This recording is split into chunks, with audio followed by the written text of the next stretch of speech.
इसको हम लोग कहेंगे 2 डॉटर न्यूक्लियाई।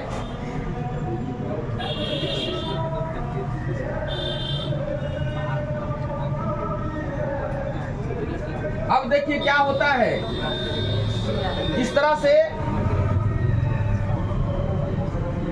एक केंद्रक जो है क्या होगा, मुकुल में चला जाएगा और दूसरा केंद्रक जनक कोशिका में ही रह जाएगा, मातृजीव में ही रह जाएगा। और ये मातृजीव का जो कोशिका द्रव है यह भी मातृजीव से कहाँ चला जाएगा, मुकुल में चला जाएगा। इसको हम क्या कह रहे हैं, मुकुल।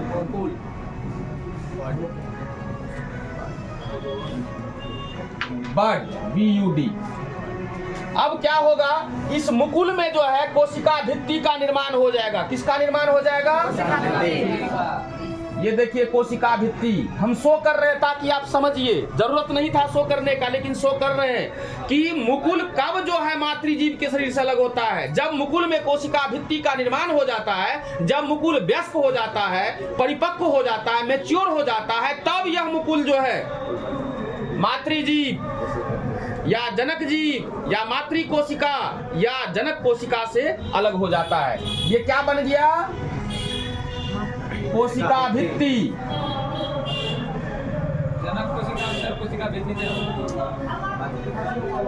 हाँ, जनक कोशिका में जब नया उभार निकलता है तो उसमें पहले कोशिका भित्ति नहीं होता है। जब जो है ये मुकुल जो है इसी मातृजीव से अपना पोषण को प्राप्त करता है, परिपक्व होता है, तब इसके बाद जो है कोशिका भित्ति का निर्माण होता है। इसलिए कहा जाता है कि मुकुल में कोशिका भित्ति के निर्माण के बाद ही मुकुल जो है मातृजीव के शरीर से अलग होता है। क्लियर है? अब देखिए, जब कोशिका भित्ति बन जाएगा, सेल वॉल बन जाएगा, सेल वॉल बन गया, तब यह सेल वॉल बन जाने के बाद क्या होगा, इस तरह से जो था ये अलग हो जाएगा। किससे अलग हो जाएगा, मातृजीव से। ये मातृजीव रह ही गया ना, मातृजीव रह ही गया, लेकिन ये क्या हो गया, नया इष्ट, नया इष्ट,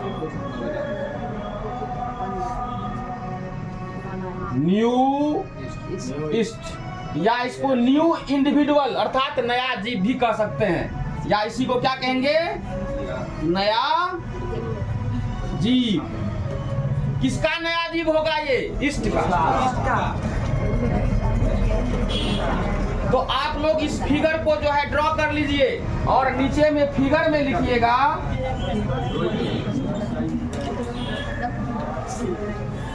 इष्ट में मुकुलन की क्रिया द्वारा अलैंगिक प्रजनन। वो जो कोशिका द्रव है, एक मिनट, इष्ट में मुकुलन द्वारा अलैंगिक प्रजनन। अंग्रेजी में जो लिखना चाहिएगा वो क्या लिखिएगा, ए sexual reproduction in east by the process of body. अंग्रेजी में लिख दें? Yes sir. अच्छा, पहले इसको लिख दीजिए, लिख दे। अच्छा, लिख दे। हाँ, बोलो तो क्या बोलना था तुमको, सुधांशु कुमार? हो गया। बोलो कहाँ दिक्कत है?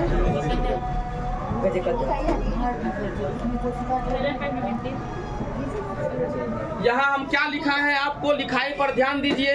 पहले केंद्रक समसूत्री विभाजन द्वारा विभाजित होता है, तो समसूत्री विभाजन हो जाएगा तो क्या होगा, समसूत्री विभाजन होगा, इसमें तो तुमको कोशिका द्रव होगा ही। तो पहले केंद्रक मुकुल में जाता है, लिखा है ना, और केंद्रक जाने के बाद जो है, जब केंद्रक चला गया इसके बाद जो है जनक जीव या मातृजीव का कोशिका द्रव भी मुकुल में चला जाता है। लिखा है ना इस तरह से, आप पढ़िएगा, कहीं दिक्कत होगा तो इत्मीनान से सेकंड डे भी आप पूछ सकते हैं, कहीं दिक्कत नहीं है। का कोशिश प्रयास करने जा रहे हैं कि देखिए, एक कोशिकीय जीव इष्ट है, इष्ट में अलैंगिक प्रजनन जो है मुकुलन विधि द्वारा होता है। सर्वप्रथम एक कोशिकीय जीव जिसको हम जनक जीव या मातृजीव कहने जा रहे हैं, इस जनक जीव या मातृजीव में क्या होता है, सबसे पहले उभार निकलता है, तो उसको उभार कह लीजिए, कलिका कह लीजिए या मुकुल कह लीजिए। इसके बाद क्या होता है, इस इष्ट के केंद्रक में समसूत्री विभाजन होता है, जिसके फलस्वरूप जो है केंद्रक विभाजित होना प्रारंभ करता है, और विभाजित होते होते ये समसूत्री विभाजन द्वारा एक केंद्रक से दो पुत्री केंद्रक का निर्माण इष्ट के शरीर में हो जाता है।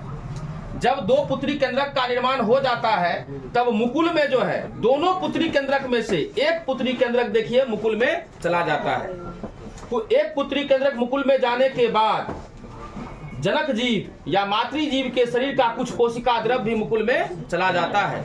इस प्रकार से यह मुकुल जो है मातृ जीव के शरीर से अपना पोषण को प्राप्त करता है, फलस्वरूप परिपक्व हो जाता है, उसमें कोशिका भित्ति का निर्माण हो जाता है। और यह मुकुल जो है कोशिका भित्ति के निर्माण के उपरांत मतलब बाद जो है यह मुकुल जो है जनक जीव से अलग होकर के नया इष्ट के रूप में नया जीव बन जाता है। इस तरह से इष्ट में जो है मुकुलन की क्रिया द्वारा अलैंगिक प्रजनन की क्रिया पूर्ण हो जाती है।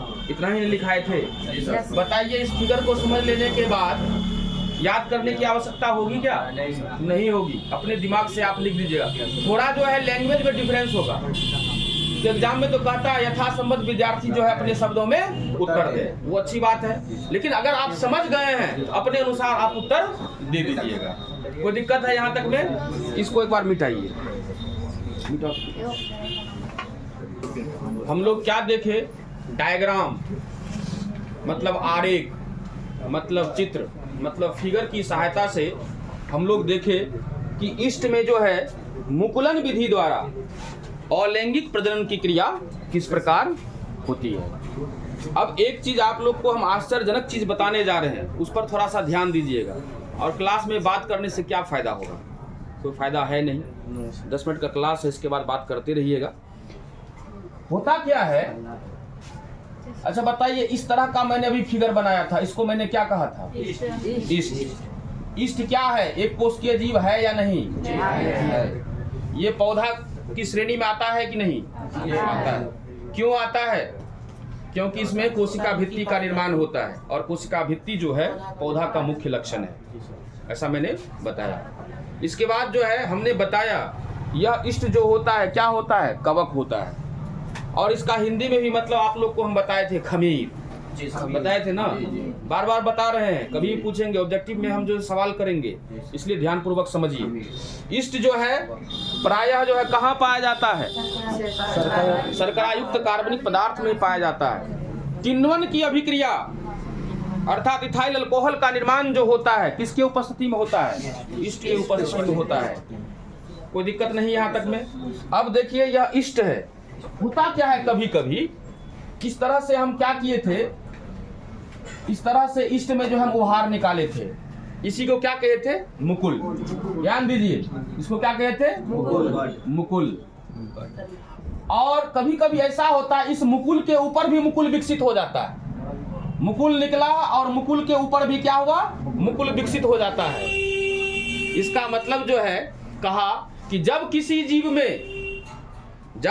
जीव के शरीर में दो या दो से अधिक मुकुल विकसित होता है और मुकुल के ऊपर मुकुल विकसित हो जाता है, तब मुकुल के इस जटिल अवस्था को टोरूला अवस्था क्या कहते हैं? टोरूला अवस्था। क्या कहते हैं? यहाँ देखिए हम नाम लिखने हैं, टोरूला अवस्था। टोरूला अवस्था, टोरूला स्टेज या फेज। क्या कहे? जब किसी जीव के शरीर में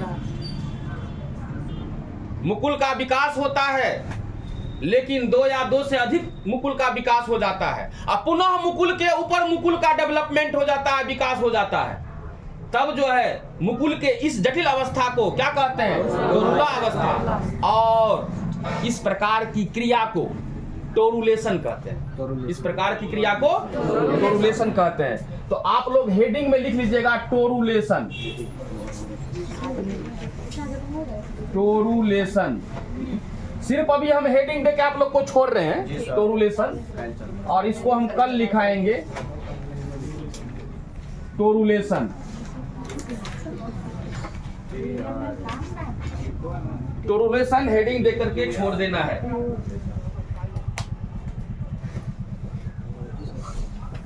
टोरुलेशन कुछ नहीं है, कहेंगे जब किसी जीव के शरीर पर मुकुल विकसित होता है लेकिन 2 या 2 से अधिक की संख्या में मुकुल विकसित होता है। जब किसी जीव के शरीर पर 2 या 2 से अधिक संख्या में मुकुल विकसित होता है और पुनः मुकुल के ऊपर मुकुल विकसित हो जाता है, तो मुकुल के इस जटिल अवस्था को टोरुला अवस्था कहते हैं और इस प्रक्रिया को, इस क्रिया को क्या कहते हैं? टोरुलेशन कहते हैं।